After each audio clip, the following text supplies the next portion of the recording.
रामनाथ कोविंद जो कि पूर्व राष्ट्रपति हैं, उनको कमेटी का अध्यक्ष बनाया गया। और ये बड़ी जानकारी कि आज ही जो कमेटी के सदस्य होंगे उनको लेकर नोटिफिकेशन भी बाकायदा जारी होगा। जेपी नड्डा रामनाथ कोविंद को बधाई देने के लिए पहुंचे, लेकिन इस सबके बीच प्रहलाद जोशी संसदीय कार्य मंत्री क्या कुछ कह रहे हैं, आपको सुनवाते हैं। अभी तो कमेटी रचा है, इतना घबराने का क्या जरूरत है। अभी तो कमेटी रचाया गया है। कमेटी रचाने के बाद इसका कमेटी का रिपोर्ट आएगा। कमेटी का रिपोर्ट पब्लिक डोमेन में चर्चा होगा। अगर पार्लियामेंट में जब आता है, पार्लियामेंट में चर्चा होगा। पार्लियामेंट प्रबुद्ध है, भारत देश का प्रजाप्रभुत्व एकदम मैच्योर्ड है, प्रबुद्ध प्रजाप्रभुत्व है, उसमें चर्चा होगा। इतना घबराने का क्या बात है। हम देश दुनिया के बहुत बड़ा प्रजाप्रभुत्व, we are the largest democracy of the world. तो संसदीय कार्य मंत्री को आपने सुना, वो कह रहे हैं कि चर्चा होगी, हम दुनिया की सबसे बड़ी डेमोक्रेसी। और हमारे कई सहयोगी इस मुद्दे पर बात करने के लिए हमारे साथ मौजूद हैं। दिल्ली में अनामिका और गणेश भी हमारे साथ मौजूद हैं। अनामिका के पास चलते हैं। अनामिका, देखिए, ये एक लेंदी प्रोसेस हो सकता है, लेकिन क्योंकि बीजेपी के पास, एनडीए के पास बहुमत है, इसीलिए देर जरूर लग सकती है, लेकिन ये काम बहुत ज्यादा मुश्किल नहीं होगा। और ऐसा लग रहा है कि अब उस तैयारी में हम आगे बढ़ चुके हैं और नोटिफिकेशन भी कमेटी को लेकर आज ही आ सकता है।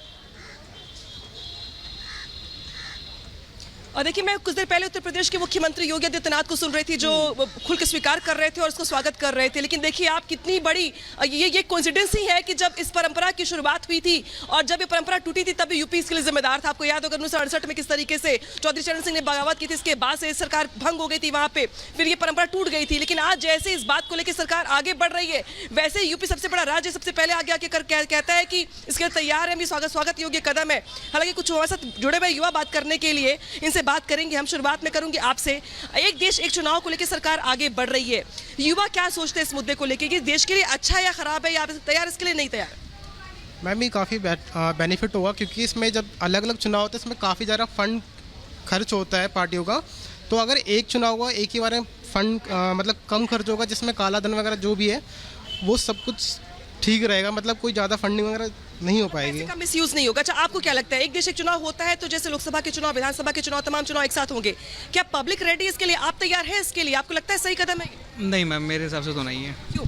मैम, ये अलग अलग ही होने चाहिए, हर स्टेट के, हर वैसे देश के लिए अलग अलग ही होने चाहिए चुनाव। ये मेरा किससे फंड ज्यादा खर्च होगा? एक साथ अगर होंगे तो बार बार जनता प्रभावित नहीं होगी विकास योजनाओं से। आचार संहिता लागू होती तो विकास योजनाएं प्रभावित हो जाती। ये पॉइंट भी है, बट ये चीज़ अलग ही होनी चाहिए, मेरे हिसाब से अलग होनी चाहिए। आपका तर्क क्या है? मेरा तर्क ये है मैम कि सपोज दिल्ली के होते हैं चुनाव, अब दिल्ली के लिए हैं तो दिल्ली के लिए स्पेसिफिक चीज़ें हो रही हैं यहाँ पे। अभी हमारी कुछ निजी चीज़ें हैं, जैसे सागरपुर एरिया में मैं रहता हूँ, वहाँ पे कुछ गलतियाँ हैं। अब उससे दूसरे को क्या लेना देना, जैसे कहीं और हो रहे हैं चुनाव, उससे हमें क्या फ़ायदा है? उस चीज़ से कोई फ़ायदा नहीं है। तो लेकिन आपको क्या लगता है, एक देश एक चुनाव कॉन्सेप्ट सही है आपके हिसाब से, या राज्य दर राज्य अलग अलग चुनाव होते रहे जैसे होते रहे? बिल्कुल भाई की बात से सहमत है।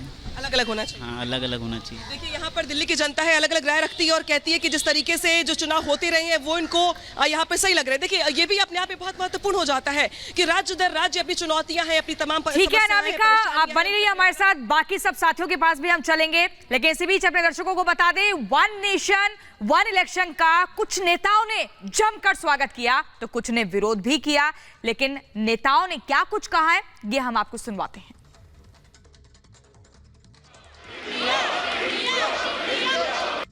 कंडक्ट लगता है, आचार संहिता की वजह से कई योजनाओं को काफ़ी समय तक रोकना पड़ता है जब तक इलेक्शन चल रहे हो। तो ऐसे में लाभार्थी जिनको योजनाओं का लाभ मिलना चाहिए वो रहकर उससे प्रभावित होते हैं। तो इन तमाम परिस्थितियों के मद्देनज़र एक लंबे समय से देश में इस बात को लेकर चर्चा चल रही थी। सन 1999 के आसपास से ही लॉ कमीशन के द्वारा ये प्रस्ताव किया गया था कि देश में एक देश है एक चुनाव होना चाहिए, और मौजूदा प्रधानमंत्री आदरणीय नरेंद्र मोदी जी और केंद्र की सरकार ने इसको काफ़ी गंभीरता से लिया। कई वेबिनार भी इसको लेकर केंद्र सरकार के द्वारा आयोजित किए गए, कई चर्चाएं इसको लेकर हुई हैं, सदन में भी इसको लेकर, पार्लियामेंट्री कमिटीज़ के भीतर भी इसको लेकर कई राउंड ऑफ डिस्कशंस हुए हैं। और ऐसे में जब इसको अधिकृत तौर पर संभवतः ये जो विशेष सत्र बुलाया गया है, अगर इसको लाया जाता है, लोक जनशक्ति पार्टी रामविलास यकीनन पूर्णतः इसका समर्थन करती है। हम लोग चाहते हैं कि वन नेशन वन इलेक्शन को लागू किया जाना चाहिए। तो जिस तरीके की हलचल हो रही है उसको लेकर सवाल खड़ा हो रहा है कि क्या एक देश एक इलेक्शन को लेकर अब हलचल तेज हो गई है, कवायद तेज कर दी गई है सरकार की तरफ से, लेकिन विपक्ष अपने तर्क दे रहा है तो सरकार के अपने तर्क रहे हैं इसको लेकर।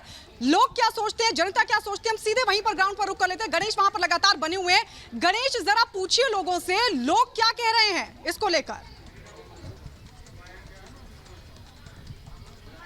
मैं सीधा लोगों से ही बात करता हूँ। वन नेशन वन इलेक्शन को लेकर इनकी क्या राय है? सर आप ये बताइए, देश में जिस तरीके से चर्चा होने लगी वन नेशन वन इलेक्शन को लेकर, आपकी क्या राय है? बहुत अच्छा है ये।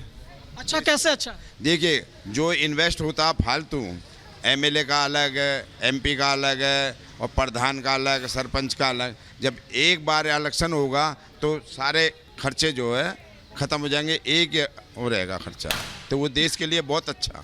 आप क्या कहोगे अगर जिस तरीके से बातें होने लगी कि एक देश एक चुनाव होना चाहिए? जैसे कि गांव में इलेक्शन होता है ना, शहर का तो चलो होता है, गांव में जब इलेक्शन होता है, हम गांव से जुड़े हुए लोग हैं, गांव में क्या होता है, सबसे ज़्यादा सरपंचों को मार पड़ती है। क्यों पड़ती है?